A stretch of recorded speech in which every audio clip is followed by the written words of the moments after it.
Nah, kemudian tinggal satu sumber nih yang disebutkan Al-Burqa, As-Suluk. Nah, As-Suluk itu saya tanya, As-Suluk itu sumbernya dari mana? Dia menyebutkan nama Abdullah sebagai salah satu putra daripada Ahmad bin Isa, sementara ulama-ulama nasab dan kitab-kitab nasab yang muktamad itu tidak pernah menyebutkan nama Abdullah sebagai salah satu putra daripada Ahmad bin Isa, gitu loh. Nah, dia mengatakan sumbernya itu Al-Janadi dari Ikhbarus Suyukh. Yang kedua, dari kitab Tabaqat Fuqaha'il Yaman pada juz 3. Nah, saya tanya, nah juz 3-nya ada nggak kamu gitu loh. Nah, terus kata dia, nggak ada Gus, karena kitabnya terbakar katanya. Nah, begini, kalau sampean alasannya satu, talkhisnya Iwaji itu hilang, kemudian Tabaqat Fuqaha'il Yaman itu menyebutkan keluarga Ba'alawi di juz 3, yang mana juz 3-nya tidak bisa ditemukan sekarang karena dulu terbakar, maka itu masuk kepada mazanul wada'i wal kadhibi fil ansab. Loh, dalam nasab gitu loh. Kalau di masa dulu kitab itu tidak pernah didapat. Gini, permasalahan itu relevan kalau kita nggak tahu nasabnya Mbak Alawi dan sekarang dia mengaku-ngaku gitu loh, Gus. Masalahnya itu memang berbeda kok. Gini loh, aku yang sama Aziz. Jenengan itu kan mau menggugat surah wasifatunya Mbak Alawi, ya kan? Kalau saya begini, bukan menggugat, bukan menggugat, cuman gini, kalau Ba'alawi itu menggunakan metode syuhra istifadhah di dalam mengkanter Kiai Imad, itu nggak bisa. Kenapa?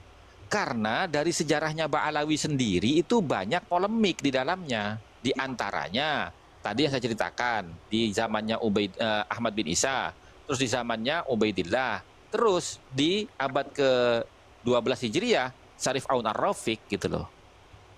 Nah, ini kan penolakan-penolakan ini, itu kan secara khusus dan secara umum itu sudah memenuhi gitu loh. Dan kemudian, Aufil Wasa'iqil Bayyinat, Wasa'iqil Bayyinatnya itu kitabnya Ba'alawi sendiri, gitu loh. Gini. Pembatalan, kalau nggak sahih, itu derajatnya sama pengisbatan, dia nggak sahih gitu loh. Oh iya, betul. Kan begini. Yang kita permasalahkan itu jejak syuhrah wastifadhahnya dari Ba'alawi pernah dibatalkan secara sahih atau tidak, kan gitu. Makanya nasabnya batal. Oh enggak. Kalau di sini itu jelas intifa'ul mu'arrati fil umumi wal khususi au fil wasa'iqil bayyinat. Kalau yang sampean sebutkan pembatalan yang sahih itu kan khusus. Gitu loh, masuk kategori khusus itu. Ini semua disebutkan umum maupun khusus, atau ada keterangan atau dokumen yang menerangkan tentang penolakan itu, seperti kitabnya Ba'alawi yang menceritakan sejarahnya mereka pernah ada polemik di zamannya Ahmad bin Isa dan Ubaidillah gitu loh. Gitu. Nah, kalau yang jenengan maksud itu yang khusus itu. Khusus gimana tuh? Loh. Intifa'ul mu'aradati, tidak adanya penolakan fil umumi, secara umum, wal khususi dan khusus gitu loh. Nah, kemudian au fil wasa'iqil bayyinat. Jadi ada 3 penolakan itu, Bang Rumel. Iya. Ada yang umum, ada yang khusus. Permasalahan itu apa gitu. Loh, saya ini menanggapi jenengan tadi kan ngomong, adakah penolakan yang sahih? Nah, penolakan sahih itu yang khusus, yang umum kan ada, ya itu. Terus wasaiknya ada gitu loh. Siapa yang membatalkan waktu itu? Loh, tadi itu di kitabnya itu loh, di kitabnya Sajarah Kubro itu loh. Kisahnya itu berakhir dengan pensahihan dan penganuliran to'en itu kan. Nah, makanya tadi saya tanyakan, kalau memang kisahnya seperti itu ya toh, yang berakhir kepada pensahihan, artinya sudah ada syahadah dari 180 mufti tadi. Masalahnya syahadah itu di mana kan gitu. Ya iya. Ya syahadah itu kan perlu dicari, aku pun belum dapet. Nah, makanya kemarin kan saya sarankan kepada mereka, Gus Rumel, bahwasanya untuk mereka jangan ke saya, itu biar mereka. Iya, ke mereka. Saya katakan ke mereka. Jadi jika terakhir yang digugat ada Al-Ali bin Jadid, jika memang tidak disahihkan, logikanya kita balik ya, jika memang tidak disahihkan ketika dia ke Basra dan kembali pulang, kenapa ulama setelahnya nggak ada menyinggung satupun penganuliran itu jika memang sahih? Pertanyaan kan gini, Al-Janadi ketika mensahihkan, berarti kan dia itu dikenal sebagai min siqatir mu'arrikhil Yaman. Mekanisme turuk isbatin nasab itu Al-Janadi pasti paham, Al-Khazraji pasti paham, Al-Atha'i Asaniyah pasti paham, Rasul Alam pasti paham, semuanya pasti paham karena itu kan mekanisme dasar sebuah persaksian itu disahihkan atau tidak. Tidak ada satupun yang menganulir gitu. Justru penganuliran Iya, tapi kan gini Bang Rumel, tapi kan begini. Dramatisasi. Tapi kan begini, sumber-sumber dari kitab mu'arrikhin itu hanya menjadi data pendukung. Kata siapa? Loh, di dalam kitabnya begitu. Gus, itu kitab untuk gitu loh Gus. Jangan nyari surah istifadah itu buktinya ada atau tidak sehingga Bukan kok lari ke surah istifadah lagi. Sampean kan barusan itu membahas masalah kitab-kitabnya Al-Janadi. Ya toh, sampean sebut sebagai pendukung. Apa dalilnya gitu loh. Loh, karena bukan kitab nasab, kitab sejarah itu. Ulama di masa lalu itu justru memakai kitab itu sebagai sumber rujukan jika memang itu tidak bisa dipercaya dan tidak bisa mengisbat nasab. Loh, kitab mana yang dijadikan rujukan dari kitab-kitab sejarah? Itu mengutip ketika dia mengisbat nasab dari Yaman itu pakai Al-Janadi, Gus. Oh. Ibnu Hajar Al-Asqalani mengisbat siapa? Ibnu Hajar Al-Asqalani. Ya, mengisbat siapa? Ya banyak orang, ada 56 kutipan, salah satunya itu dia mengutip orang ini aku nukil dari ini dijelaskan Al-Janadi. Semuanya pengisbatan. Itu memakai Al-Janadi. Oke. Pertanyaan, apakah itu tidak bisa dipakai sebagai sumber primer? Iya, apakah hanya kitabnya Al-Janadi yang dijadikan sumber oleh Ibnu Hajar Al-Asqalani? Kan tidak. Ibnu Hajar itu kan beliau kan juga sejarawan juga, menulis Tobaqot. Bukan. Iya, beliau kan sejarawan juga nasabah gitu loh ya kan. Nah, maksud saya tadi itu bukan Haitami ya? Iya, Al-Asqalani bukan Haitami, gurunya gitu loh. Gurunya yang pernah membatalkan nasabnya Tabariyah, kaum Tabariyah kalau nggak salah ya. Bukan Tabariyah, sahabat siapa gitu yang mengklaim keturunan sahabat. Iya, artinya begini Gus Rumel, tadi kan jenengan bilang gitu loh. Buktinya Ibnu Hajar Al-Asqalani saja itu masih mengutip kitabnya Al-Janadi. Nah, bukan hanya mengutip, bahkan mempercayakan pengisbatan itu dari sumbernya Al-Janadi. Apakah hanya sumbernya Al-Janadi saja? Kan tidak. Ya banyak. Nah, makanya di antara yang banyak itu berarti ada Al-Khazraji juga, Al-Khazraji mengisbat Ba'alawi juga. Loh, iya, artinya kan begini. Kalau saya sih ngikut kepada ini aja, wala ibrata bi taqrirati man laisa min ahli dirayati bin nasab. Itu manual, Gus. Itu manualnya. Aku tahu. Yang pasti kita sudah sepakat, aku bertanya, kita sepakat atau tidak Ibnu Hajar Al-Asqalani mengerti betul kaidah menetapkan? Oh iya, karena beliau nasabah. Okay. Selain beliau itu seorang sejarawan, ketika ya kan? Beliau juga nasabah gitu loh. Ketika seorang sejarawan itu mengutip Al-Janadi, As-Suluk fi Tabaqatil Ulama wal Muluk, dia mengutip Al-Atha'i Asaniyah, dia mengutip Tabaqat siapa itu? Siapa? Yang tadi aku sebut Rasul Alam Al-Khazraji. Dia juga mengutip Imam Sakhawi, muridnya itu mengutip 3 orang itu termasuk yang semasa dengannya, yaitu Tufatul Zaman. Mungkinkah mereka memakai informasi dari orang yang tidak bisa dipercaya atau pengisbatannya batal? Ada satu pesan penting, Imam Ibn Hajar pernah ke Zabid ke Yaman 2 kali. Ketemu Asqalani itu ya? Yang Asqalani apa? Asqalani, aku nggak nyebut Haitami. Ya oke. Enggak, takutnya tadi beda lagi karena yang ke Zabid gitu loh. Al-Haitami soal sahabatnya nanti kita komal kali lain lah, Ya. Okay. Enggak, apakah Ibnu Hajar Al-Asqalani juga mengisbat nasabnya Ba'alawi? Tidak ada penulisan tentang itu, tapi Ibnu Hajar Al-Asqalani diwakili oleh muridnya yang mengisbat Ba'alawi. Imam Sakhawi itu aku nemu 115 pengutipan, 1 dari Al-Janadi, 2 Atha'i Asaniyah, 3 Al-Khazraji, 4 Tufatul Zaman karya Al-Ahdal yang menuliskan silsilah Abu Abi Alawi sampai ke Ubaidillah. Perlu diketahui Tuhfatul Zaman itu rampung ditulis 824 ketika siapa itu Ali bin Abi Bakar Asy'Aqlan baru berumur 4 tahun. Itu udah nulis kitabnya sudah rampung ditulis tahun 824. Sudah menuliskan nama Ubaidillah sebagai leluhur dari Abul Hasan Ali bin Jadid. Pertanyaanku masih sama. Jika memang kitab sejarah ini tidak bisa dipakai atau ini jadi kitab sekunder, bukan kita Gus yang berhak menilai itu. Imam Ibn Hajar al-Asqalani, jika memang belibet, Imam Ibn Hajar al-Asqalani itu memakai kitab itu sebagai sumber referensi. Nanti kalau ketemu Kiai Isya juga aku pengen kalau gini Gus, kalau seumpamanya beliau itu an-nasabah, ya dia boleh menggunakan referensi dari kitab manapun. Yang penting kan begini, misalkan ya catatan nasab yang tidak masuk di dalam kitab-kitab nasab itu kan disebut ruk'ah atau ar-riq'ah gitu loh. Dan syaratnya itu kan harus qat'iyyud dilalah 'alal maqsud. Nah, pertanyaannya ketika Imam Ibn Hajar memakai semua kitabnya Al-Janadi baik di halaman 1 atau 2, apakah beliau tidak mempercayai Al-Janadi? Al-Janadi mengisbat Abul Hasan Ali bin Jadid itu sebagai tidak akurat. Bukan tidak mempercayai Gus, karena gini loh ya. Kitab sejarah itu berisi tentang sejarah biografi seorang secara global kan. Nah, ketika nama-nama ataupun tempat yang ada dalam kitab sejarah itu telah diverifikasi oleh an-nasabah, maka itu menjadi ilmu nasab. Karena ilmu nasab itu adalah bagian daripada ilmu sejarah gitu loh. Oke. Al-Athaiyah Hasaniyah itu kan mu'arrikhin. Semasa dengan Al-Janadi mendapati usia Al-Janadi, pokoknya mendapati masanya Al-Janadi 24 tahun. Dia mengisbat Ba'alawi. Artinya kan begini. Ya, artinya kan begini, ya toh. Para an-nasabah itu atau mu'arrikhin itu ya, yang sampean sebutkan tadi itu, apakah diketahui sumbernya dari mana? Yang qat'iyyud dilalah 'alal maksud loh ya.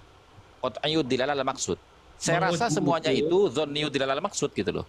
Selain Al-Quran semuanya madnun Gus, kita tahu itu. Tapi kan kita nggak sedang membahas itu. Enggak dong, bukan dong. Masalahnya kan bukan gini. Dong. Kalau Quran itu, kalau Quran itu Bang Rumel, kalau Quran itu tidak bisa dikatakan qat'i atau dhonni, nggak bisa dikatakan begitu karena wahyu Pak. Ini beda beda pembahasan ini kan gitu loh. Selain itu bakal hadis Sahih Bukhari Muslim itu kan madnun, itu kan intinya. Jangan kan bertanya apakah ulama nasab atau sejarawan ya, bukan ulama nasab, Al-Janadi misal, ketika daripada Ahmad bin Isa mengatakan sesuatu tanpa referensi, apakah bisa diterima kan gitu? Saya bisa menjawabnya, bisa dengan verifikasi ulama semasa dengannya yang tidak mempermasalahkan apa yang dia katakan. Itu artinya kita itu nggak berhak dan sangat jauh untuk menilai Al-Janadi karena pertama tidak semasa. Kedua, kita tidak bisa mengetahui langsung apakah Al-Janadi itu keliru atau tidak karena naskah yang tertinggal ke kita itu tidaklah ada satupun yang ditulis langsung oleh Al-Janadi. Maka kita mengandalkan orang yang semasa dengannya. Ada 3 orang tuh.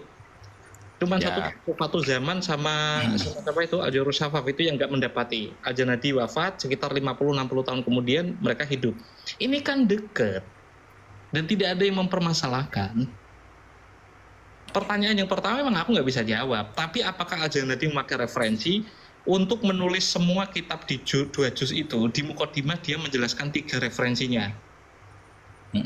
Ibn Samroh, terus siapa lagi aku lupa, Gus Aziz pernah bahas. Tapi ada 2 nama yang tidak pernah disebutkan Gus Aziz.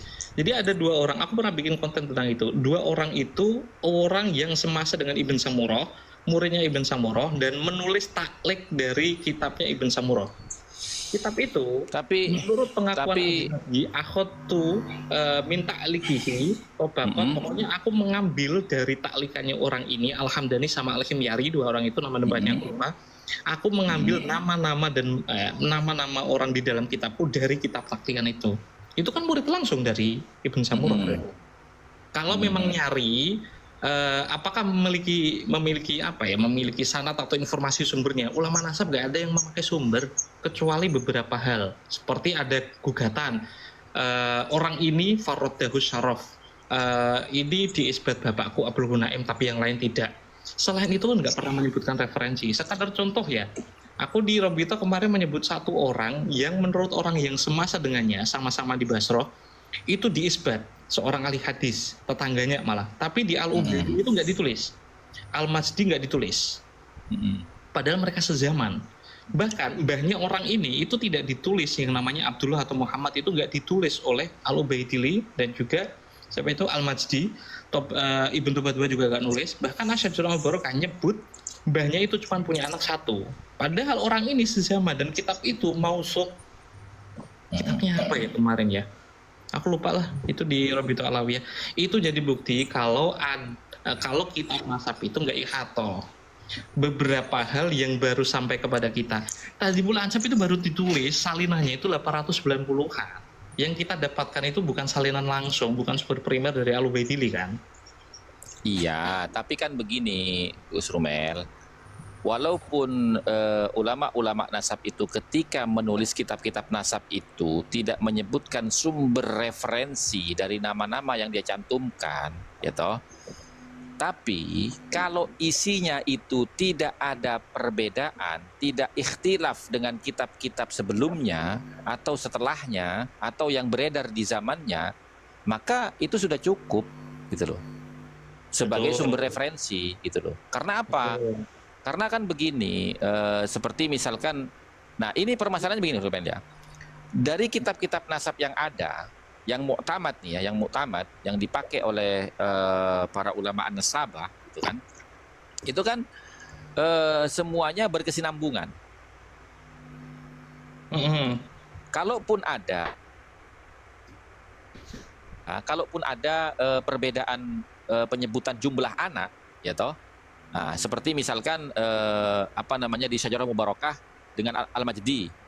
Nah, ketika menyebutkan nasabnya Ali bin Muhammad atau Abdullah.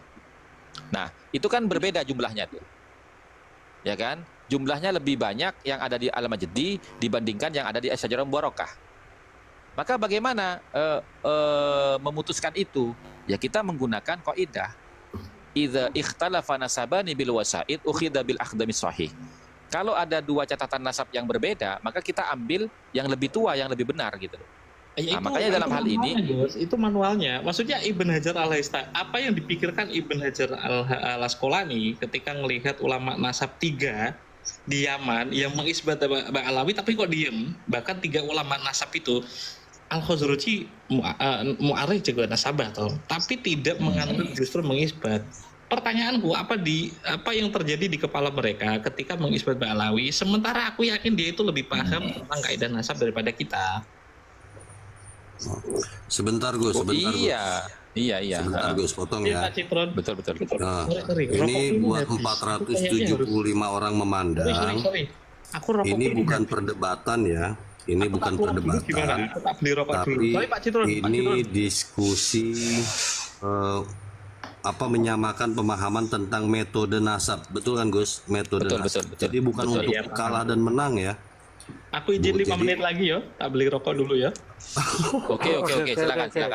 Lanjut. Jadi bukan untuk menang dan kalah, tapi menyamakan metode dasar nasab gitu loh. Atau gini aja, metodenya kan berapa menit ini rokok tinggal 2 batang soalnya. Oh ya, siap. Kita rangkum. Itu loh. Jadi bukan masalah menang dan kalah. Jadi makanya tadi kan nggak pakai dalil kan, gitu. Tapi memahami dasar-dasarnya saja itu bagaimana pemahaman Gus Rumel untuk metodenya begini, pemahaman dari Gus Hasan metodenya seperti ini gitu loh. Ya, jangan berpikir untuk menang dan kalah. Makanya nggak ada keributan. Kenapa? Sedang menyamakan persepsi. Ini pemahamannya di mana bedanya biar saling memahami. Jadi typingnya yang santai-santai aja lah. Ada ya. Tengku Kori lagi. Ya. Kenapa? Kalau Tengku Kori di sana kan emang debatnya menang kalah. Kalau di sini kan emang lagi cari pemahaman metode dasar gitu loh. Aku tinggal 2 batang ini Tengku, nggak bisa lama-lama. Enggak, beli aja dulu Gus Rumel, beli. Ente kan deket Iya. warungnya ah. Ada di desa loh, atas gunung ini. Ada di Tinggal Alfa. teriak Gus Rumel. Nah, satpam depan. makanya wong tinggal melaku tok ae lho. Iya sih, tapi ya capek. Ya, kita kasih istirahat dulu. Tunggu soalnya. sik Datang aja lah. sampean tuku rokok sik karo tuku mie. Biasanya sampean gak mie bengi-bengi. Mie-nya sudah. Sehat dulu. Nanti belum ketemu. Ini asik diskusi begini, saling nyaut, saling ini, saling memahami gitu loh. Oh, ya kan? Kan nggak ketemunya di mana nih? Yang bikin berbeda pemahamannya kan gitu.